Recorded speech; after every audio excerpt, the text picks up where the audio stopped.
hope you're all doing really well today. Today I wanted to bring you a watercolour paper review. This is the Fabriano Artistico Aquarello Watercolour Pad. It's 300 GSM and it is cold press paper.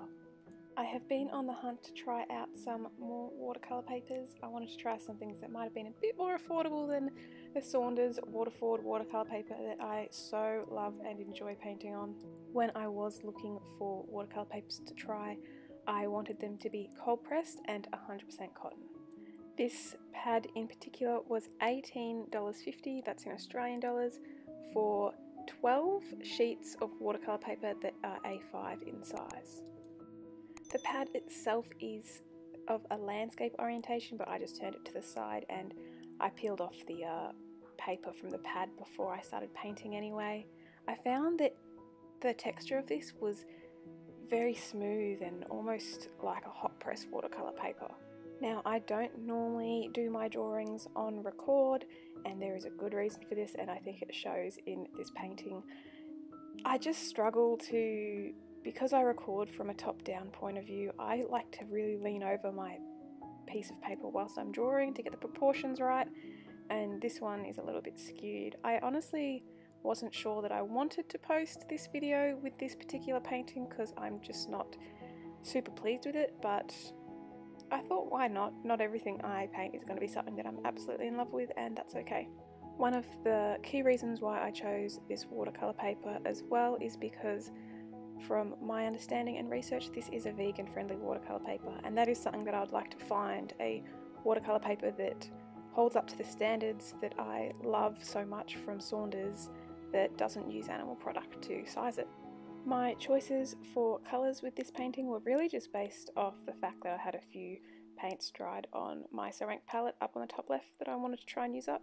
So I just tried to make a bit of a colour story using those and just adding a few other colours from my palette that I made myself just down on the bottom left of the screen. Now, I have used a few different watercolour papers before, but it was pretty early on into my decision to, I guess, take watercolours a bit more seriously that I did stumble upon Saunders watercolour paper, and I haven't really looked back since then. I kind of purchased that watercolour paper on accident because I actually went to return another watercolour pad, and I never really would have gone for something quite so pricey as Saunders, but when I returned it, this, I don't know, $30 watercolour pad that I bought, it was only an extra $10 in my mind to get this better watercolour paper, so it didn't actually feel like I was spending the full amount that I did. I was just topping up a little bit to buy a more expensive watercolour paper, and it changed me.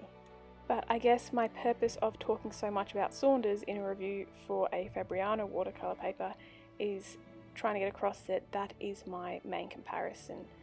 Yes, I've used mixed media papers and stuff like that, the Strathmore mixed media books, but Saunders is really the top tier watercolour paper that I've used, that I love, and that I want something to compare to.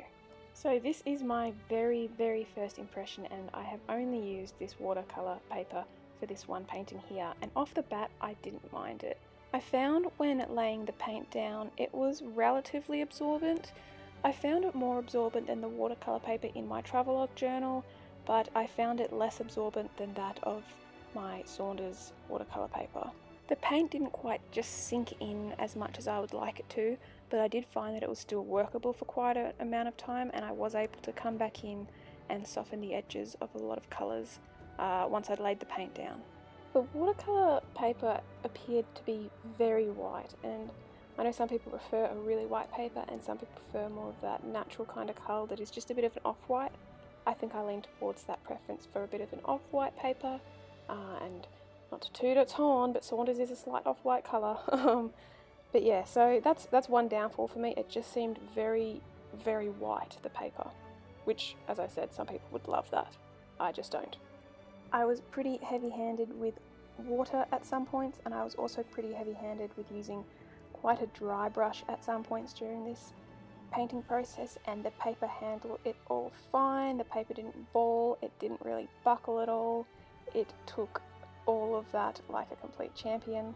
One thing I knew was if I didn't want to use this paper for watercolour, I would be more than happy to use it for gouache, and I think it would be able to hold up to gouache really well, and I do not see there being any problems with the paper not being able to handle that. Now I know I said earlier that one of the reasons I was looking for papers was to find a more affordable option.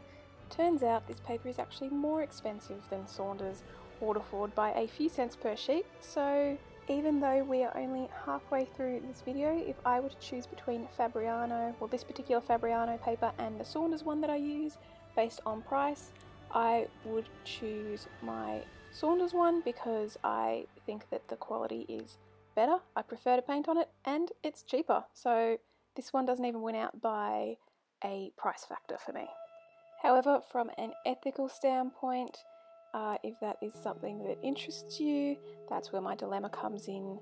As I said, Saunders does use animal products in the creation of their paper, and if I am correct in my research and Fabriano does not use animal products in this particular paper, I don't think all their products are vegan friendly. I'd have to double check that one, but that's where it does become a bit more complicated for me because that's really important to me, and whilst I want to enjoy the best materials I can afford and enjoy to use, I also want to feel good about using and purchasing those materials.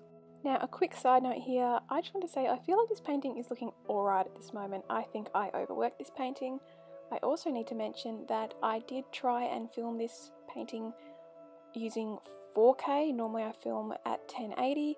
I've never filmed at 4K before, and I thought I had enough space on my phone to film this. Turns out I didn't, so we do lose me painting the hair and doing the finishing touches. I do think that I basically got most of the process of painting the skin though, so I didn't think I needed to completely exclude this painting altogether, but unfortunately we do miss a little bit at the end. But you'll see photos at the end and you'll get some nice close-ups to be able to see how the paint looks on the paper. My one suggestion to people who are trying to get into watercolour would be don't skimp on the paper. The paper makes an absolute difference to your experience in painting with watercolour, and I understand that not everyone can afford certain professional grades of watercolour paper, and that's why I do want to explore other options. I myself have never used Arches. That's definitely out of my personal comfort zone when it comes to spending money on watercolour paper. Again, it also isn't vegan, but there is a Canson watercolour paper that I believe is vegan, and that shares a similar price tag to the Arches watercolour paper, and at this moment I can just not comfortably spend that money to try out a new watercolour paper. But if someone came to me and said, hey, I'm looking at this Fabriano watercolour paper, do you think it would be worth me trying? I would absolutely say yes. I think this is a good watercolour paper, and I think I will continue to use it to paint on and finish off this pad of it with watercolour or with gouache, either or, but I'm happy to use it with watercolour. I would not be prepared to say though that I would repurchase this one in particular. It just does not quite compare to the standard that Saunders has set for me. There is something about the absorbency of Saunders watercolour paper, yet the workability that you still have with the paint that is just phenomenal for me. I do actually have another watercolour paper that I'm going to be trying out. It is a vegan friendly Australian brand that I've tried before a while ago, but I want to try it again with fresh eyes. It is actually the pad that I returned and ended up exchanging for the Saunders watercolour paper, so I think with a bit more experience I would like to try that one out, and that might be my next video, I think. But if you guys really like the idea of me reviewing a few more watercolour papers, I might just be able to justify buying a pad of some Canson watercolour paper and seeing if that one, with its much higher price tag, stacks up to the Saunders that I seem to put on such a pedestal. I've got to say, I still don't feel like this painting is looking too bad right now. I do think it is where I lost a bit of footage that I went in and really darkened those shadows in that hollowed kind of jaw area, and it just took it too far and I don't think it worked out well. There are quite a few asymmetric factors with this painting that didn't turn out well. The nose is on a bit of an angle, which is fine, not everyone has a straight nose, but also those hollowed and shadowed bits near the jaw, they're just quite uneven to one another, and the face is just a bit long and awkward looking. I think I should have added a bit more forehead, which I know makes the face longer, but I think it would have balanced it out more. Now it is time for me to wrap up this video. I hope you guys enjoyed me exploring a new watercolour paper.